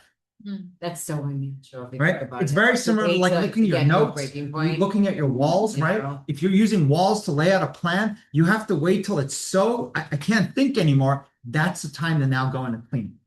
So in the meantime, park the FFs, which then the tactical list, the FFs, now I get to focus on this part on top. I didn't know what to call it. Success, visualizing success, dreaming. The visceral draft is in totality, but really when we talk about visceral drafting, we're talking about the thing on the top, so the upper left, the green box. We talked about boxing the different thoughts. We call it boxes of strategy. You can use circles, boxes, and the reason why boxes is this. You have to understand the intuitive brain does not work like topic sentence with bullets below. It's not organized. It's this powerful engine that's scattershot of solving all different types of things, which is why once I park my tactical, park my FFs, what's left? And so there are different boxes that come up. And the reason why boxes is they're not always connected. Oftentimes they're not. When we talked even with Mark Brackett about, the mood meter and emotions, he'll talk about this. You do not feel one emotion at any given time. I feel a little bit of this, a little bit of that, and yet they're not connected. And so before you learn the skills of how to connect strategy, you have to first be able to see when my mind's trying to solve this thing to win. What types of things are popping up? Different circles, different bubbles, different boxes. So it's boxes of strategy. I'm just sharing this, Yeah. Grace, and I think just put it into the chat. I wanted to read Sure. it to Charlie. He says, as a young person early in my journey who, due to family circumstances, has experienced significant roadblocks in my education and career goals, I wanted to mention how incredibly meaningful it is to me to have this opportunity to be in a space like this for the first time. Thank you, Megan and Charlie, and everyone for being here, finding this opportunity and getting to be here today has been impactful. It's great. very cool, for sure. It's good to have you. Awesome. Wow, we just covered a lot of stuff. We just covered a lot of stuff. Maybe we'll small slide the thing. If Okay, you want. I can do that. Sometimes it's nice that we'll put the presentation in small slide. If there's any If parts, anything that piqued your interest or questions or thoughts or reactions, then either you could throw it into the chat or a hand raise and maybe we can figure out how to do that, or here obviously, but it's a yeah. So on the Good Zoom, topic. anyone who wants to unmute, I'd like to just mention something. Back in the 90s, I had the privilege of working on a couple of grants sponsored by NIH and NIDER to study attention in people who have gone through traumatic brain injury and have started the recovery process. And much of this is what you're talking about relates to attention, control of attention, and theories of attention that pertain to like arousal and how our level of energy and focus can change dynamically depending upon what things we interact with in the world, as well as how we think about our thinking, right? The metacognition. So distractibility comes into play, being able to focus attention also comes into play. And then work on those continuums in different ways. When you're doing the work, we realize that there's a lot of differences people experience and show when they've suffered the brain injury and different parts of the brain are injured, and their ability to modulate themselves and their thinking changes. So I just want to mention that this directly relates to much of those levels that you're talking about, and how you can get yourself to different levels through thinking or putting yourself into an environment, maybe taking stimulants like this, Celsius or whatever it is, to get into a different realm of operation. Mhm. So I appreciate all of the work that you're mentioning here. Now, what's fascinating is this. I mean, I usually like and have learned the most from those who went through something very traumatic. But instead of kind of now reliving that trauma, they're the ones who have literally moved and become stronger and gone after stuff after. And so the lessons that they can share are like the most insightful because they have replayed the difficulty and understood the nuances of things that occur, and they're able to share it and talk about it. Versus those who usually stay in PTSD, sort of this post-traumatic kind of like they don't have the nuances, and it feels like a horror movie where the demon never showed itself. So it's always this kind of this fuzzy, scary thing that you're trying to avoid and not repeat. And as a result of it, they pattern match almost everything to match up to it. Because it's so fuzzy, everything can look so similar to it. And so they're like, their fears like are just like, I mean, it's like a bonfire. Just everything catches fire around them. But if, and we've spent a lot of time with people who have gone through some real difficult stuff and have coached and helped them through. Once they get to the other side, they find a superpower in the most difficult things they've been through. But I also think it's interesting what Chris is saying, because we were talking about this right before we came up, Charlie, about focus. This idea that when you have all these, because Chris, you were saying like a control of your attention and focus is very similar. Like, how do you actually get your energy, right? Which we're talking about, the energy to get your intuition. How do you bring your energy? That's like kind of like the gym leader right here, right now, so you can fully engage in something. It's really hard to do that if you're spinning up fears, right? Or frustrations. It's literally, you cannot figure out how to go invent or do something really creative or innovative right here, right now, when you're spiraling on fears and frustration. So then it's like, what do you do? So then it's what do you do? You can't just sit back and sit around and let me work on every fear and frustration I have. That's why you've got to take a sheet. You know, we were saying you've got to take a sheet and you've got to start to map out what those things are, and then have the courage. And it does take courage, vulnerability, whatever you want to call it, to actually say, even if it's not right, or maybe I'm making some of it up or whatever, you're going to think of me, I've got to get this out, right? I mean, you got to find a way to be able to put it down on paper into boxes, try to compartmentalize a little bit so somebody can track what you're saying and the different buckets. It might be something with your, kids. It might be something at work. It might be a piece of the work, and or somebody that's working with you, or whatever, investor, whatever it might be. All those things have to be put out. And then you have to figure out which ones are taking up the most mind share, because you can't work on all of them, right? We talked about this at our academy. Yes. You can't spend all day working on your psychology. If you have a job, you cannot do that. Now, you might have days when you have to, right? And I've said this unprecedented, something totally train wreck hits you, and you might spend all day trying to process and make sense of it so that the next day you can come in and kill it. So that will happen, but you have to figure out which ones are taking up the most mind share, and then figuring out, is it accurate? And that's a really hard thing, because when you're in it, it feels accurate. It feels right. It's like a nightmare movie playing in my head, and it feels real. And you share it with somebody, they're like, I don't know if that's accurate. Like, well, it feels pretty accurate to me. So this is where you have to be able to. So the fascinating thing about this is the first step in this is awareness. And when I say awareness, is being able to see it yourself. But then actually expose it to somebody else. And what I know, in the same way the visceral draft rules, if I expose it to someone else and I get a visceral reaction, then I know I did a good visceral draft. And what I mean is this, and remember, you're going to go through many iterations. When I show it to somebody else and I get that 3-7 energy, and oftentimes when something difficult, you get sympathetic, kind of 3-7 reaction, right? Like to me, like the 3-7 reaction, that good enough zone, like nothing good happens except you just feeling maybe even icky for sharing it. You might feel like sympathy. You're like, I don't want your sympathy. Like there's it's so icky. Versus I would rather someone be like, oh my God, that like nuance, that's so insightful. Or like, no, that's definitely not it. That's a good visceral draft, even on what's going on in your head. And so that awareness, being able to see it yourself and then being able to expose it. And I know I've done it right when I'm getting visceral reaction. Now, tied to this comment, we had this discussion.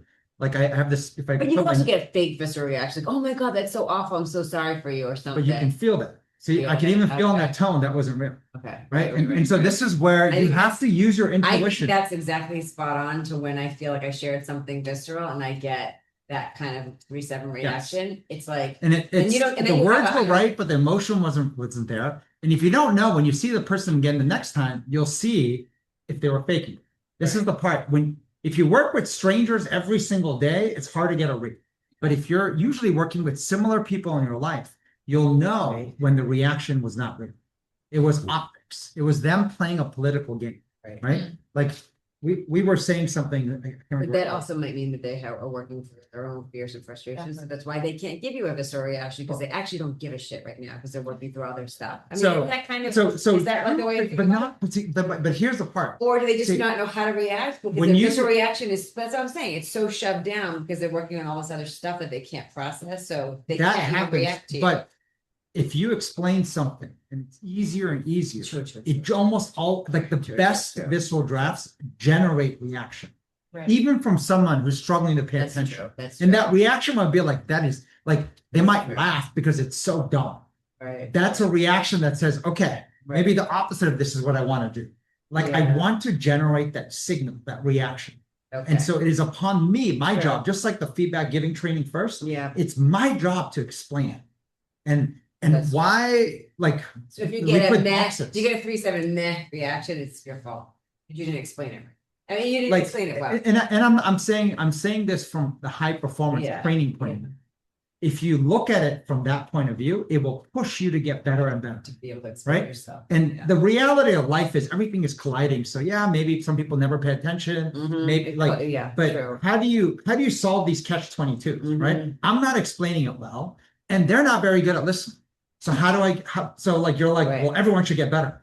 Yeah. So you start, and this is where the sequence comes in. By the way, training. Tim, this is a good question. He's saying you guys live in a world of visceral drafting. He's trying to figure out in a corporate setting Monday mornings, like how do you get the rest of the team to buy into this? You're spending corporate social capital. It's fascinating. Like, hey man, check out my visceral draft. Do you know what I mean? Like for me, like I'm an alien if I say that, sort of, or whatever. Like I guess, how do you get other people to buy into that? Right? You're talking to a bunch of next jump people buying line now.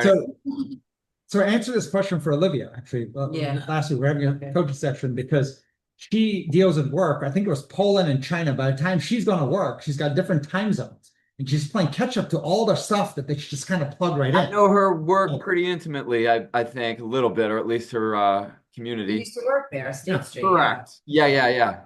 So the coaching session with Olivia was this. I know most people don't want to do this on Sunday, but maybe Sunday around 5 or 6 p.m., not like 10 p.m., right? But early enough. It's kind of the window of like, what do I want to do? What do I wish to accomplish? Like, and not just in the week, but looking at what I want to do in the week relative to what I want to get done 3 months out. Mhm. And the act of starting to take some authorship of like what I want to do, because you're right, in a large corporate setting, I am sucked into the Before you machine work is and the chain reaction that's occurring so fast. Yeah. And the different time zones, it can make even chain reactions, you're just behind, right? You almost like, Even in the next jump world, Tim, I mean, I know we're doing this, but a lot of times I come in and Charlie's first question to me, but what are you thinking of? What's the draft? What are you thinking?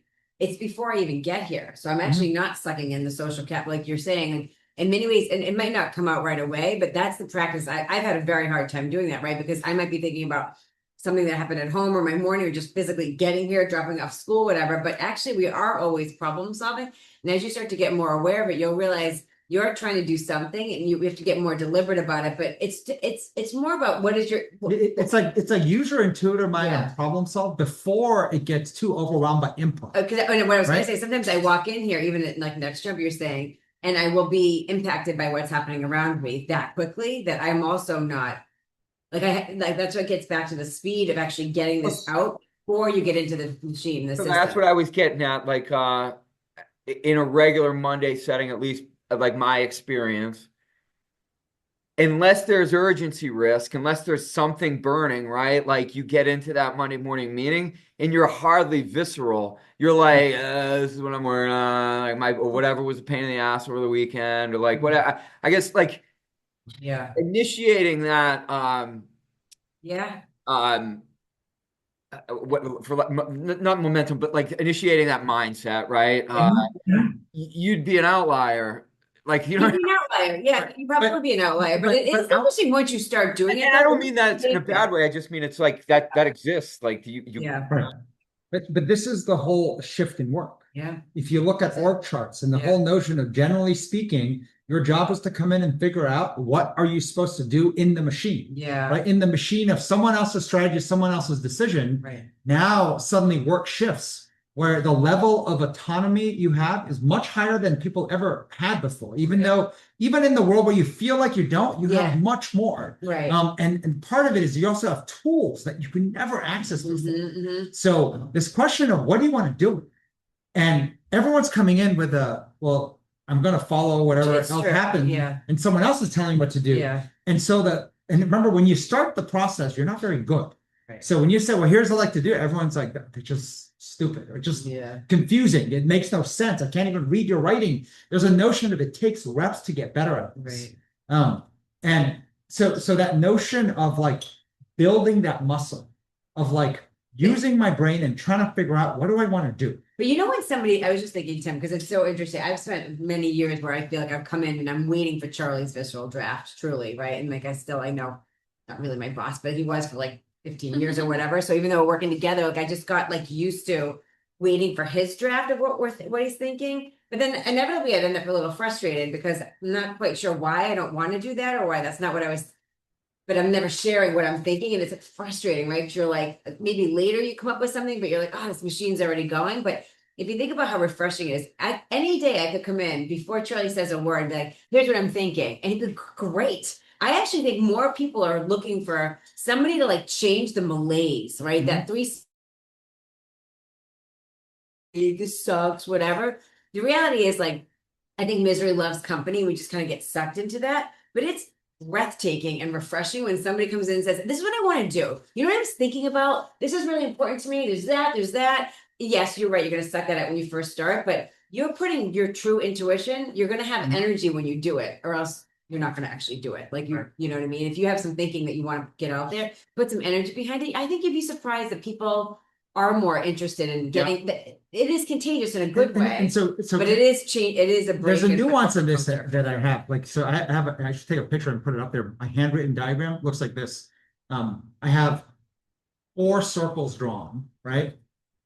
All right, you have 3 circles before. Put this. Stay on the thing for a second. I'm gonna take a picture and put it up on screen so you can see it. Talk amongst yourselves. He's like, let me see your, all right.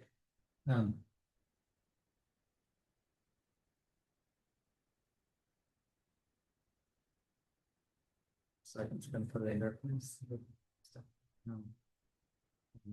Greg has something on chores that we'll come back to if we need to. Can I share something please, while please we're do. waiting? So in 2019, I lost my job. Doesn't happen. And so it was like a moment to pause and see, well, what do I want to do next, right? Like, what's the next chapter? If I'm going to spend this amount of time and energy and effort in my life, it's not just about a paycheck or, you know, like paying my bill and getting by. So I'm a visual person. So I use my entire apartment, like this whole wall and this door. My apartment is small. So this doors, like, you know, but I just like covered it with yellow stickies. And I had different color yellow stickies, figuring out what my strengths are, what my weakness, what my passions were, and what am I good at. And so I did that for like a couple of months and I moved stuff around. I love traveling. I love like food. So it was like, do I go into opening up either a wine, tapas place, which I wanted to do for a long time, or go into like something traveling. And I ended up doing yoga teacher training. That's where I met. That's where I met Florence actually. So it's like it really opened up a lot of things that I didn't have time to look at when I was working for other people, because you're always under other people's time, things that the directions that they're giving you. And so that was like so many doors opened up for me, right? And it was for me to walk through. It's interesting, Sue, because there is something I think that in terms of, we can get to what you're going to bring up, Charlie. I think about the future of work, though. I do think it's something that people have been attracted to in the past, but it's not that easy to build in. But I love to dance. But we are not a dance company, right? But there are ways you start to realize you actually have more agency and things that you can build in that other people. But you need initiative, like you need some initiative and some courage and to try stuff to like bake it in. right, into some kind of routine, which is possible. I know it's not possible, it feels like in every company, but I think, it's related to the high agency we've been Mhm. talking about forever, which is have more agency than we do, but we assume the company won't do things, like the big Mhm, corporate mhm. entity won't do it, but I don't know if it's fully true. I think they're searching for, Mhm. like what to do and how to make people's Right. job, but I think people, feel we that- just assume we can't Right. do things, I right? I think think- it's changing a little bit, Well, maybe well, since 2019. I think the point you're making, Megan, is this notion of, if you look at this list, this is a new skill set. The average individual does not know how to do this, and Yeah. literally you will feel mentally and physically wiped if you try to sustain this kind of skill set on an everyday basis, multiple times a day, attacking Yeah. problems. And to say that this is the new high performance training for one. And so even on the corporate side, that's what's shifting. The people who do this well will rise up, and the people who don't will literally be cut out. And so to kind of recognize the shift occurring, my one thought, Sue, when you were talking about your thing, the whole walls covered and whatnot. Visceral drafting is interesting because you're starting with a blank sheet of paper, right? So like you don't want a visceral draft staring at your wall because you're literally just going to copy what you see. Visceral drafting is trusting your own mind and your intuition that and it's like that, it's an idea of prompting yourself. What do I want to do? What am I trying to solve? And you're going for something on the more difficult side, right? And so when you literally go through that process live, off memory, no phones, no computers, no documents, no other visual stimulants except just the blank sheet, you're trying to imprint using that mind to solve the problem and see it. Right. And so like I'm just picturing all the walls. You don't want a visceral draft in front of the walls. You want to draft like when you're So like, that is the blank sheet of paper for me. but It was but like a white piece of wall. it's where it Right. started. I'm Yes. saying where it started, but see Monday, Friday, Yeah. it's covered. So you're taking a fresh shot because what you have to recognize is what's interesting about an intuition, the computer already updated. You know how like sometimes ChatGPT, where I forget what number we're at, but like it has like these Five. like updates, right? 5, right? Up to 5.1, and maybe there's an error that says 5.2. Your mind already updated. Factored everything in, including what's happening in the world. So if you visceral draft, you're tapping all your knowledge, your entire life's knowledge up to date. Go. What does that draft look? And even on a Monday to Friday, that draft will change. You do it regularly. Now, which gets to this next point I was trying to put up was this. This was what was in my notes. So this notion of when we draft, we tend to show that circle in the upper right. That's what we want to show people, right? When I draft, I want to show someone kind of like, I want you to help me on this. But my mind is being taken up by these other circles too. Wouldn't those be So- frustrations though, or It no? could be fears and frustrations. It could be, but the point is that it's being taken up. And so if you think of the blue box as representing what my mind share is being taken up by, see, it's hard to coach someone when they don't tell you what's really going on. Right. So as a result of it, you want help on the right, but it's like, and we've spent a lot of time coaching people, you can see like they're not quite paying attention. And what you want to say is, okay, you're clearly not listening to what I'm saying. And I'm not, Yeah. what are you really thinking about? And Right. when you break through, you start to get all this other stuff. And then when you put it all together, it's like, no, you need to solve that box on the right with the other 3 things happening. And without knowing that, this is the part, coachability. Yeah. You're difficult to help. You're difficult to coach when you can't convey what's actually happening in your mind. And that's the part that takes reps and exercise. To be able to share, and that doesn't mean I have to share everything in my life. That's the thing. But yeah. like when I'm trying to solve these are the bubbles or boxes that are popping up. If I can share that, I'm easier to help. And I put plus AI at the bottom. So this is where people do it wrong. They go at AI, right, with only showing the upper right box, or like, oh, it's like the less you put into AI, you're gonna get a whole bunch of garbage.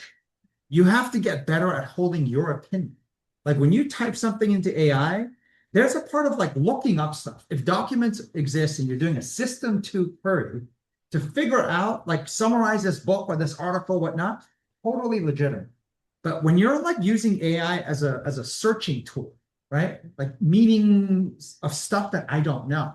Like you want to make sure you're inputting as much of your opinion, like definitive, like your point of view, and then let it react to you. A lot of people don't. Like, and so as a result of it, like the order is flipping. AI is driving the intuition, not you. And that's really bad. That's not, and what you're going to get is the sum total of the generic slop that's out there.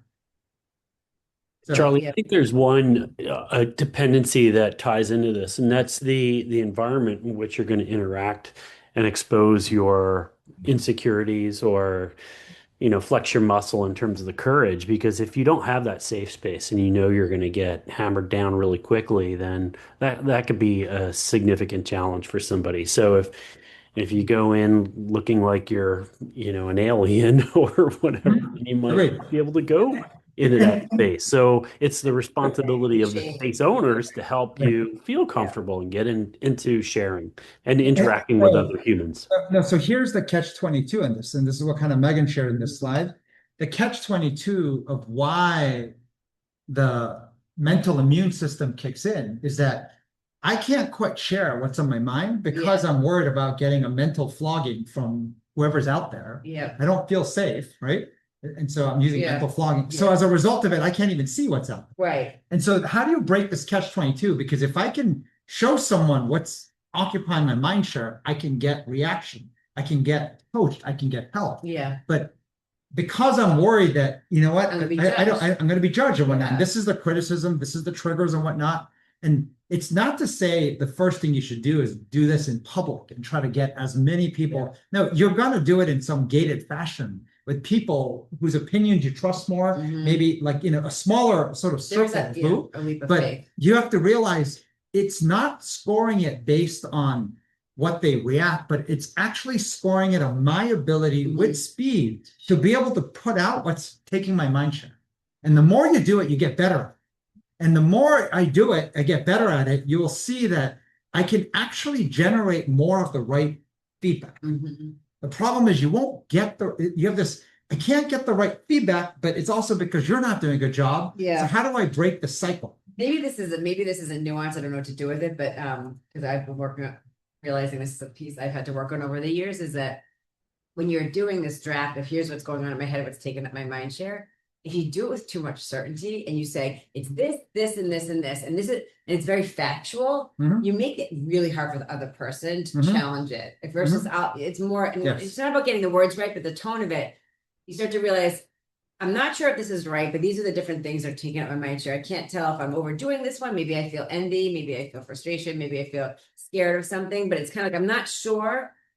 Like Mhm, if mhm. you come out too Yeah. sure, like these Yeah. are facts of what's going on, you're not really gonna get a reaction. Right. It's like very hard to help someone, right? Mhm. When you say, I'm feeling this and I can't tell if it's because of this. Chris is saying that the prove me wrong approach, Mhm. but see, I look at it more like curiosity more than prove me wrong. Curiosity Like in your own meaning, so I head. put in this post-it note here for you, not the boss. Yeah. You're visceral drafting for yourself so you can see it. And there's a part where it's not proving right. You have to genuinely be curious. Like this whole idea, Pepe said it, the whole self-trust. Yeah. This is the part. Your intuition is both trustworthy, but it's also really flawed. Yeah. And they're so opposites that how Right. do I break through this notion where I can't use the most powerful part of the human being human, which is the intuitive brain. I can't use it because it's flawed. How do I break out of this chain? And so the first thing is it's for me. I have to be able to see it. And until I see what's in there and what's happening in my intuition, I can never improve it. So you have to do it for you, which is why you're doing it with a level of curiosity that I don't know until I do it enough. I can't even tell what's right and what's wrong. Like meaning where I think it's totally right and totally wrong could actually be completely flipped and opposite. I think this is what's, can I just go Yeah. okay, high level, right, in this whole class. The question is, if you actually believe, right, work is broken and things are bad and all this uncertainty and AI and the future forecast of that is going to get even worse. If you buy into your human skill is your intuition, but it cuts both ways. It's good and bad. It's both, right? Then the question becomes, well, how do I train it? How do I make it so that majority of my intuition is good so that I can trust it, right? I mean, that's the idea of being plucked into any situation and I can navigate the right thing to do with speed and incredible uncertainty.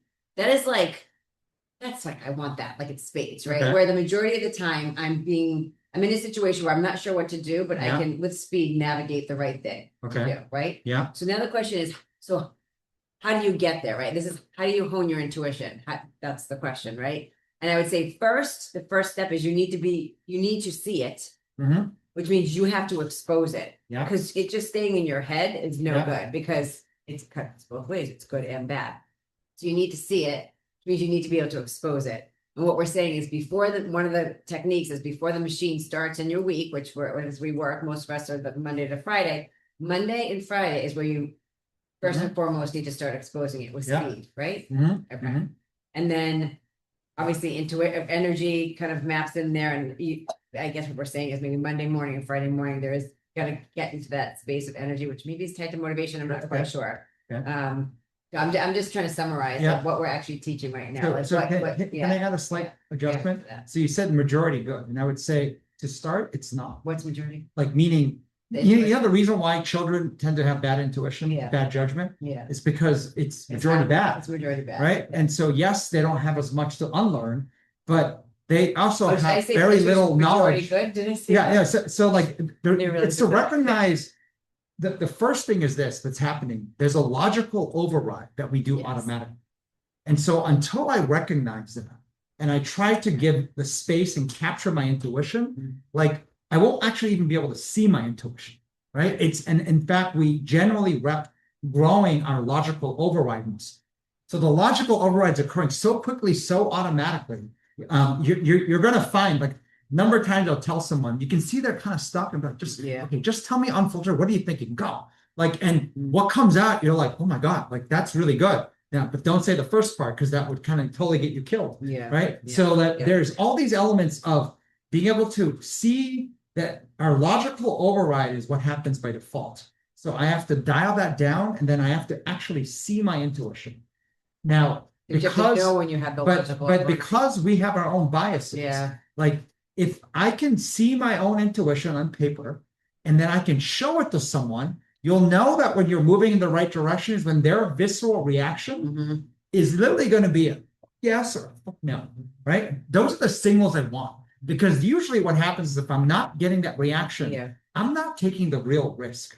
Like True. being truly authentic, like requires you to take risks. And that risk is kind of what you have to take. And this is Okay. the module, the criticism and whatnot. It's not as bad as you think. Like, and it's not about going and publicly using the whole office, a giant meeting, or everyone. They're all in their own head dealing with their own shit. And sometimes when you see someone take that risk, it's motivating. It's They're very like, you know, motivating. I should try that too. Right. It'd be amazing for me to see what's in my head and for someone to give me a course correction of yes or no, like at that level. And so the more you rep it, you will get to a place where you can get the reaction. Yeah. But until you can explain it well, you're going to unfortunately get hit with a lot of 3-7 Yep. energy or silence. Yep.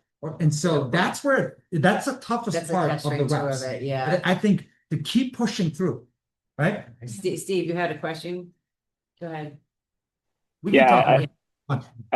I think this is so good. This last part about Megan, I think you said it with like not wanting to bring up your intuition, especially like in a meeting. Like I think to me and Mike, right? So we have, time Monday morning, and there usually will be something on my mind that I think is like I'll logic away. It's a waste of time, or I don't want to disrupt like our flow. Like this isn't really mission first type of thinking, and I logic it away. And then what I'll do, which he called me out, which I think is true, is like I'll bring it up at the end because it was on my mind the whole time. And he'd be like, why do you always bring these things up like when we're leaving or when we're done? Mm-hmm.